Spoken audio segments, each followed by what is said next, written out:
All right, I don't want you guys thinking I'm anti-Speedmaster because even though there's a lot of poor quality products, that doesn't mean it's across the board. Case in point are these big block Mopar heads. Now these are the offset rocker raised port version. This is a copy of the Edelbrock Victor head. And whoever ripped off this design, they did a great job. Fit and finish is nice. Ports are nice. Quality control seems decent. I did not buy them assembled. I bought bare castings. Everything about these heads. If you just wanted to run a quick sand roll through the ports, do a small taper here on the short side, but I'm only talking, 30 seconds a port, and run them the way that they are. This is a great casting.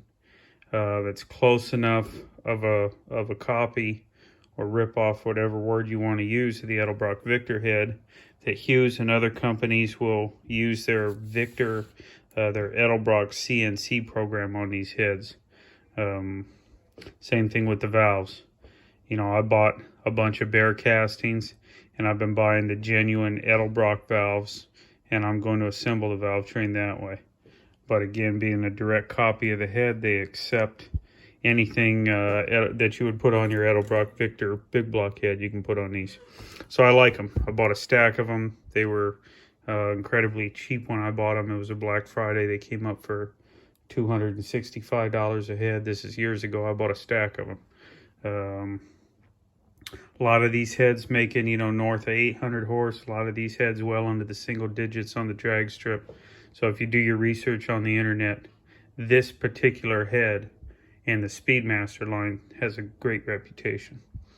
So I'm not completely against Speedmaster, which brings me to these. So we looked at the stainless small block Mopar rockers were garbage. And these were also a Black Friday deal. They were $50. And I'm working on the budget 454 build. So I thought, well, here's something you can't screw up. Doesn't have a lot of moving parts. For $50, it's better than me cleaning up the OE rockers and running them. They look good, so I pulled three, at random. I just yanked three of them out. And quality control and fit and finish on all three of them is nice. There's no burrs, there's no metal left over, there's no garbage. Sometimes simple's good because you can't screw it up. I was looking there at the oil hole expecting burrs or something, and they're not. This is a nice quality. It's got a good feel to it. It's good casting. Everything about it looks good. The pivot balls, I thought I grabbed some pivot balls. The pivot balls look good. Again, I grabbed a handful of them out. And the edges where the grooves are not sharp. They're rounded over. Everything about this looks good. And then, so I thought, okay, well, let's get to the locks, and those are probably rough threads and garbage. But what I noticed, here's 4 locks I grabbed out, and I noticed they ran the set screw all the way down to the bottom. I grabbed the first one, I didn't think nothing of it. I grabbed the second one.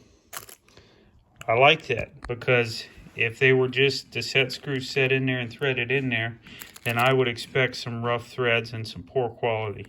The fact that all of these are run down to the bottom tells me at the very least, they didn't thread them in upside down. So at the very least, they ran the set screw all the way down through the lock nut. And that's a little bit of assurance that the threads are going to be decent. So that is a big block Chevy rocker.